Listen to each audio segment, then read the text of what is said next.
Qual a relação entre o direito e o orçamento público? Essa é uma questão bastante importante para aqueles que operam com o direito, tendo em vista que praticamente todos os direitos existentes, ou se não a maioria,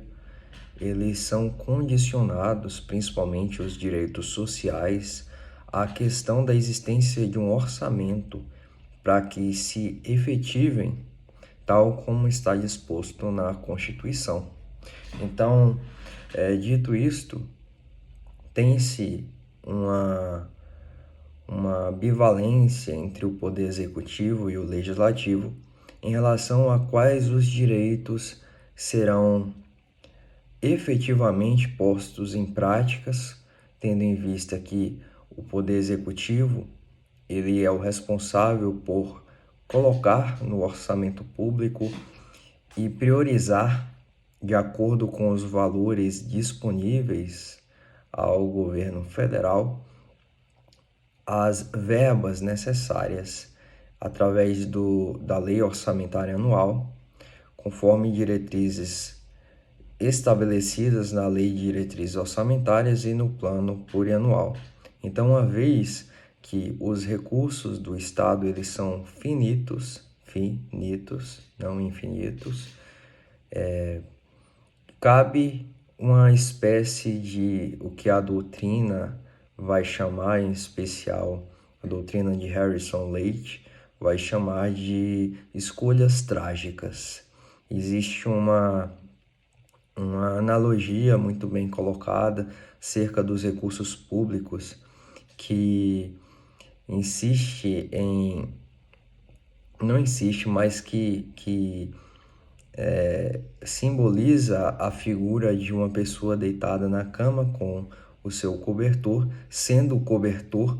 o símbolo das despesas e orçamento público, receitas, despesas, e de maneira que todas essas receitas, vamos dizer que são receitas, uma vez que esse cobertor ele não tem um tamanho suficiente para cobrir toda a pessoa, ele, uma vez coberta a cabeça, se descobre os pés e vice-versa. Por quê?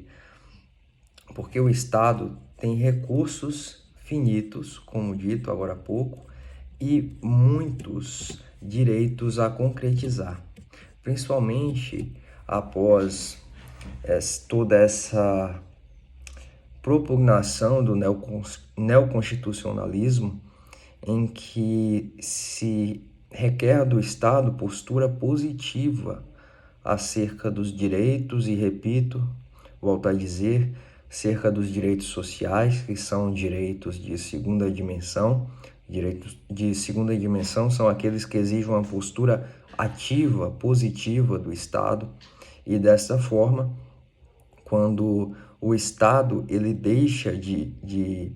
vamos posicionar na pessoa do poder executivo, personificando esse poder,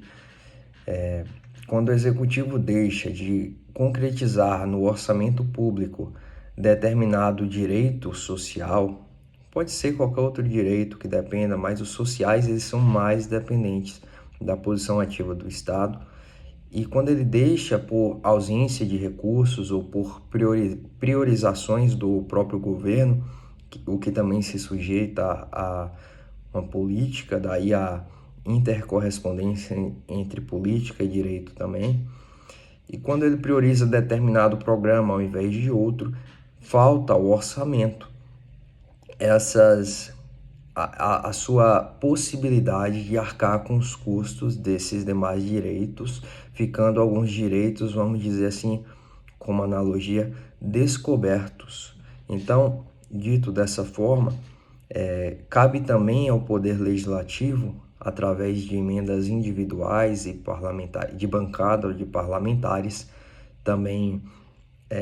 impositivos, ou seja, não depende do Poder Executivo para concretizar, tentar abranger os direitos que o Poder Executivo não, porventura, não que por falta de recursos, porque encontra-se uma indisponibilidade fática, mas que por desídia ou qualquer outra razão não predispôs no orçamento acerca desse direito. Talvez seja um pouco confuso o que eu esteja dizendo aqui, e eu confesso que essa questão de oratória é justamente para isso que eu estou gravando esses vídeos, para treinar a possibilidade de explicar de uma forma clara os meus pensamentos. Então, eu peço perdão se alguém estiver vendo esse vídeo e não entendendo, mas eu também deixo claro novamente que esses vídeos têm a intenção de servir a um propósito pessoal. São públicos, é claro, mas o propósito primário do vídeo é favorecer a minha oratória jurídica. Então, eu vou me desprender um pouco da preocupação em estar sendo claro o suficiente e deixar que o tempo e a prática, através desse tempo, faça as coisas mais palatáveis, façam os meus raciocínios mais palatáveis e fáceis de compreender. Mas, enfim, temos essa dualidade entre o executivo e o legislativo em tentar concretizar as políticas públicas, e o judiciário sempre num papel ali deferente, respeitoso em relação às alocações orçamentárias estabelecidas por esses outros poderes, podendo, como já abordado em outro vídeo, haver judicialização de determinados direitos, preenchidos alguns requisitos e mantida sempre essa deferência em relação às escolhas mais técnicas, em tese técnicas, realizadas pelo Poder Executivo e Legislativo. O Executivo é conhecido por ser um poder técnico. Portanto, existe uma importante correlação entre o orçamento público e os direitos, normalmente os direitos sociais, e o direito como um ramo, não um ramo, mas como uma ciência jurídica, né?